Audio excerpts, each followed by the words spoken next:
안녕하세요. 이갑식입니다. 이번 시간은 저랑 함께 공부할 이 수능 특강에 대한 OT 시간 되도록 하겠습니다. 제가 담당할 분야는 독서 파트입니다. 수능 국어는 여러 개 파트로 되어 있죠. 그 상세한 부분은 여기 설명 생략하기도 하고 아마 잘 알고 계실 텐데, 자, 여기서 설명해 드릴 국어 비문학, 특히 독서 파트에 관한 것은 최근 제가 문제를 선정할 때 뭐 완전히 100%는 아닙니다만 한 최신 5개년 정도의 문제를 다뤘습니다. 금년에 출제된 수능 문제에 대해서는 시기상 포함을 못 시켰고 2024학년도는 지금 빠져 있는 상태. 그래서 2023까지 해서 최신 5개년 정도 우리가 수능 독서 파트 지문을 갖고 공부한다라고 보시면 거의 정확할 것입니다. 그리고 일부 중요한 문제들은 조금 더 과거로 갔고, 그리고 그 육모, 구모에 나왔던 문제들도 일부 포함이 되어 있으니까 그것도 감안하셔서 준비하시면 될 것으로 보입니다. 일단 저에 대한 간단한 소개입니다. 그리고 저는 정치 외교학을 전공을 했고 고려대학교 그 법학 부전공을 했습니다. 현재 소속은 여기 나와 있는데 쭉 갑니다만 제가 주로 담당했던 과목은 그 대입 논술입니다. 그래서 제가 지금 소속도 대입 논술로 지금 수업을 하고 있고, 지금 강남 대성학원에서 그리고 대치 두각 논술 강사 소속으로 되어 있고, 중계동 거기서 그 학립 논술 강사로 활동하고 있고, 주로 주 무대는 현재는 김영 편입에서 연고대 논술 전임 강사로 활동하고 있습니다. 그렇게 보시면 되고, 그리고 기타 등등 해서 그 최근에 제가 또 관심 있게 그 일을 하고 있는 분야가 그 경찰대학교 언어논리라는 과목이 있어요. 경찰대가 최근 편입해서 학생을 한 50명 모집하고 있습니다만, 여기 언어논리 수업이 들어가 있습니다. 이 언어논리라는 것이 나중에 여러분이 이제 피셋이라는 시험을 보실 텐데 거기 들어가 있습니다만, 이것이 논리학과 비문학이 결합된 형태입니다. 그래서 저희가 비문학 관련된 수업은 강남 대성에서 논술을 수업하지만 논술 수업이 종강이 되는 시점인 수능보다 조금 더 일찍 종강됩니다. 한두 달. 그래서 한두 달 일찍 종강이 되고 그 남은 한두 달 정도는 논술 강사들은 희망자에 한해서 비문학 수업도 담당해 왔는데 그 수업을 단연간 준비해 오면서 비문학 수업을 함께 진행을 해 왔습니다. 그리고 그 경찰대 수업에서 언어논리 수업을 하면서 거기 있는 비문학 수업을 같이 담당하면서 수능에 대한 비문학을 같이 준비해 왔다라고 보시면 됩니다. 그리고 제 수업의 특징을 몇 가지 설명드릴 텐데, 우선 첫 번째 비문학이라고 하지만 보통 지금은 독서라고 하죠. 이 독서 학습의 빅5라고 보시면 될 텐데, 여러분이 첫 번째 기억하실 것은 기출문제입니다. 모든 공부가 그러합니다만 특히나 여러분 꼭 기억하실 것은 이 비문학 독서 파트는 기출이 중요합니다. 그 이유가 뭐죠? 이 비문학 독서 파트라는 이 과목이 범위가 일단 무한대에 가깝죠. 그래서 여러분이 그 어떤 범주를 설정을 할 때 어느 선까지 공부를 할 것인가가 가늠이 좀 잘 안 될 수가 있어요. 경제 문제 풀어보면은 경제학을 공부해야 될 것인가, 그리고 과학 지문 풀어보면은 천문학, 생명과학을 공부할 것인가, 정치학, 법학을 공부해야 될 것인가, 뭐 손해배상, 청구권 등등이 나옵니다. 실제로 그 과학, 법학 지문들이 막 나오거든요. 그러하다면 우리는 그 관련 과목을 공부를 해야 될 것인가 말 것인가를 여러분이 판단을 하셔야 될 텐데, 그 범위는 결국은 여러분이 기출문제입니다.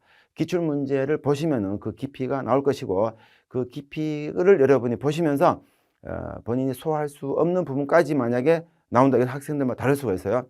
일반적으로 뭐 보통 우리가 모든 답은 지문에 있으니 지문 독해만 잘하면 될 수 있다. 자, 원론적인 말로는 맞습니다. 하지만 생각해 보세요. 뭐가 문제죠? 시간이 문제죠.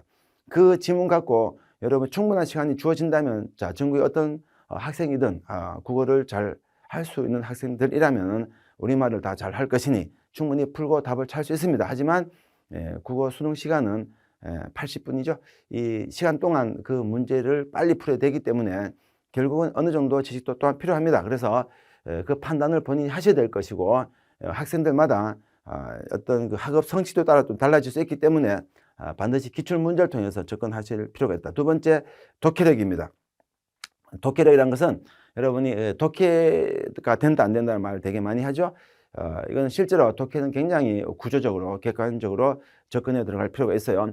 우리말이니까 여러분 다 읽을 수 있기 때문에 독해가 되는 것처럼 생각될 수 있는데 약간의 착시 현상도 없지 않아 있습니다. 그래서 독해력을 키워야 될 것이고, 이 독해력은 굉장히 여러분이 객관화시켜서 기계적으로 공식화시켜서 접근해야 됩니다. 제 수업은 그것을 끊임없이 반복을 시켜 드릴 텐데 그 독해 기법을 꼭 잘 따라오시기 바라고, 세 번째는 지식입니다. 그 배경 지식 없이 문제를 풀 수 있게 하는 것이 원래 국어 문제 출제 의도이기도 하고 그 학업 방향이기도 합니다만, 하지만 수험생 입장에서는 그렇지 않죠. 우리가 해마다 그 수능 시험이 끝나고 그 수능 출제위원장께서 직접 나오셔서 보통 발표하시는 출제 방향을 들어보시면 원론적인 얘기 나오죠. 고등학교 교과 과정을 정상적으로 이수한 학생이라면 누구든지 풀 수 있다. 이거는 논리 성립되지 않죠. 왜 그러냐면, 그렇다면 이게 변별은 어디서 발생하죠? 고등학교 과정을 정상적으로 이수했다면은 풀 수 있는 문제라고 본다면은 이거는 변별력이 없는 문제가 될 것이고, 만약에 변별력이 있다면은 고등학교 과정을 정상적으로 이수했다 하더라도 풀 수 없는 문제 있을 수 있고, 또 하나, 만약에 풀 수 없었다면 당신은 고교 과정을 정상 이수 안 했어 라고 한다면은 전국에 있는 수험생들을 잠재적인, 그죠, 우리가 수업, 그죠, 부적응 학생으로 생각할 수도 있는 노릇이죠. 그것이 실제로는 여러분들이 이러한 문제들이 있기 때문에 사실은 우리가 그 일종의 국어라는 그 과목이 실제로 배경 지식 없이도 풀 수 있다라고는 하지만 사실 주어진 시간이 있죠. 그래서 제한된 시간에 풀 수 있기 위해서는 결국은 지식이 필요합니다. 필요한데 아까 첫 번째 기출문제를 접근하라고 하는 이유도 마찬가지. 어디까지 파고들 것인가의 문제가 있기 때문에 기출문제를 공부하시고 하시면서 부족한 부분은 해당 부분에 대한 지식을 채워나가는 것도 또 하나의 방법입니다. 근데 여기서 중요한 것은 이게 여러분이 공부할 게 많은 그 수험생 입장에서는 쉽지 않은 이야기. 그래서 결국 이 지식에 대한 접근 방법은 보통은 문제를 풀면서 주어진 정보를 갖고 지식화시키는 게 제일 효율적입니다. 그 과목마다 책을 찾는 것보다는 경제학 문제 풀면서 몰랐던 문제 나왔다 그러면은 그 지문에 등장했던 경제학 지식을 여러분이 공부해 두세요.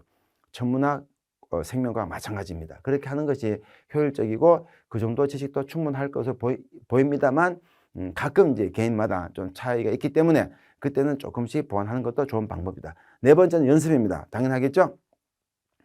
그래서 머리로 하는 연습은 특히 비문학은 큰 의미가 없습니다.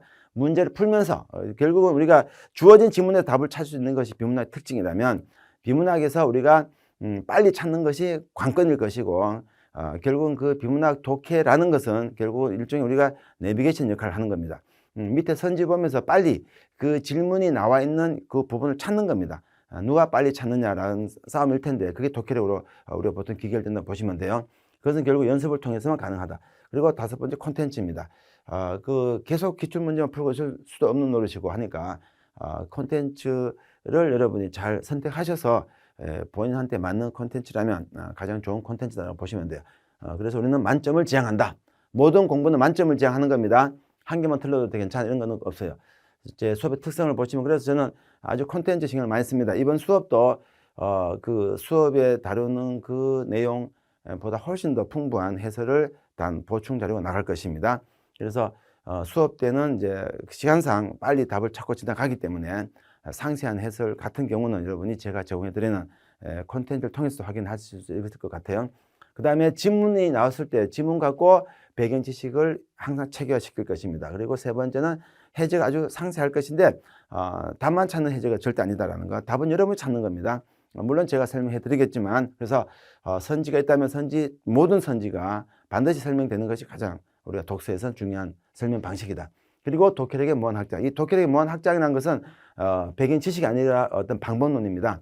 그래서 우리가 독해력이라는 것은 어떤 지문을 만나든 우리가 풀 수 있어야 되기 때문에 이러한 것은 결국은 독해법이라는, 우리가 보통 키워드 분석 5번지, 뭐 제시문서 5단계, 그리고 정점, 뭐 사실관계, 주장, 구조, 세분의, 정사, 주구세 등등 규칙을 만들 텐데, 그 규칙을 통해서 여러분이 어떤 지문 만나더라도 풀 수 있는 힘을 기르는 것이 제 수업의 특징, 이렇게 보시면 돼요.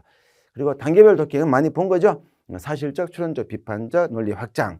사실적은 팩트 체크입니다. 추론적 사고는 추론 파트, 비판적 사고는 이제 논증 비판, 논리 확장은 종합 판단 등등인데, 이 비문학 독서 지문들이 다들 이 영역 속에서 움직입니다. 그래서 이 영역 속에 움직일 때 우리는 요 각각의 파트별로 여러분 비문학 지문 나오고 첫 번째 질문 보통 뭐 윗글의 내용과 맞는 거 틀린 거 찾기 이런 것들이 팩트 체크죠. 사실조사고. 윗글의 지은이가 말하고 하는 것은 추론조사고 그리고 보기를 줍니다.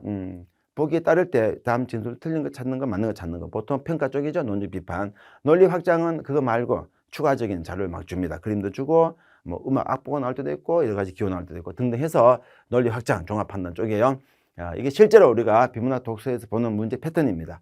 그래서 요 방식에 맞춰서 독해 수업을 해 나갈 테니 잘 따라오시면 될 것 같고 그래서 강의의 주요 쟁점은 크게 5개로 나눴습니다. 인문, 사회, 그리고 경제, 과학, 기술 이렇게 나누는데 기술, 과학. 그래서 인문은 보통 문사철 그럽니다. 문학, 역사, 철학. 보통 이제 철학, 역사 많죠. 사회 쪽이 좀 범위가 넓어요. 사회, 법, 정치, 경제를 뺀 사회라고 보시면 됩니다.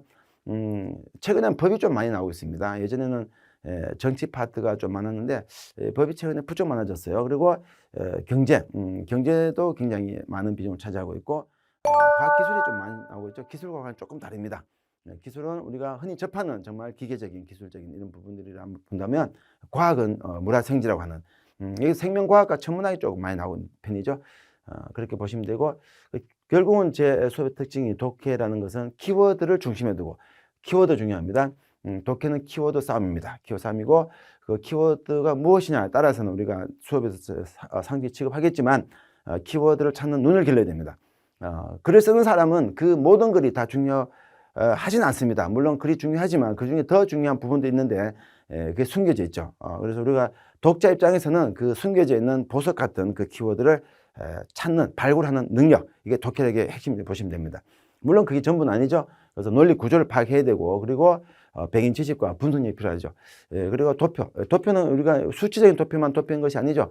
우리가 그 글을 볼 때는 정리해 나가는 습관이 필요합니다. 표를 그려갖고 대꾸 맞춰 정리하는 습관들인데 이거는 모든 재심은 아니지만 주로 우리가 보통 그 글을 비교할 때 여러 가지 정보가 나올 땐 A, B, C가 나올 때 정리해 놓고 이제 비교하듯이 표를 그려서 정리하는 것도 중요한 학습 방법이에요. 그래서 중요한 것은 키워드다. 키워드를 중심에 두고 키워드 찾기를 핵심에 두고 논리 구조 그리고 백인 지식, 분석력 그리고 도표로 정리하기 이런 걸 잘 활용하면 충분히 여러분이 그 독해에 무리가 없을 것으로 보여지고 배경 지식의 공포에서 벗어나야 됩니다만 배경 지식 또한 벗어나야 될 대상이긴 하지만 그 또한 우리가 안고 가야 될 부분이기 때문에 한번 봤던 지문에서 봤던 배경 지식만큼은 여러분이 자기 걸로 삼아야 됩니다. 그게 가장 효율적인 공부 방식. 그리고 여러분이 공부하는 영어 있죠.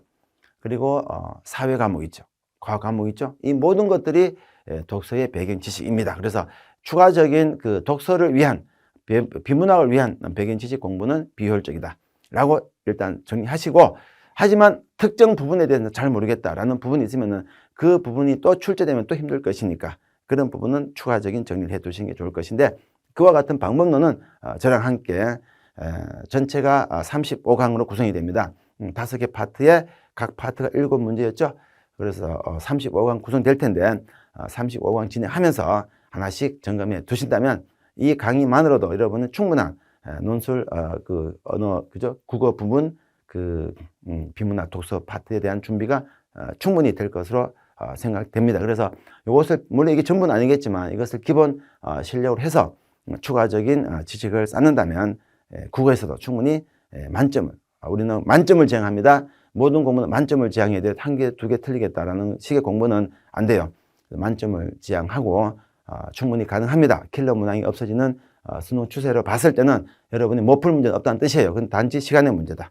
그 훈련만 되면은 여러분이 충분히 하실 수 있을 텐데 그 연습을 저랑 함께 하면은 충분히 달성할 수 있을 목표로 보일 겁니다. 예, 설명 여기서 마치겠습니다.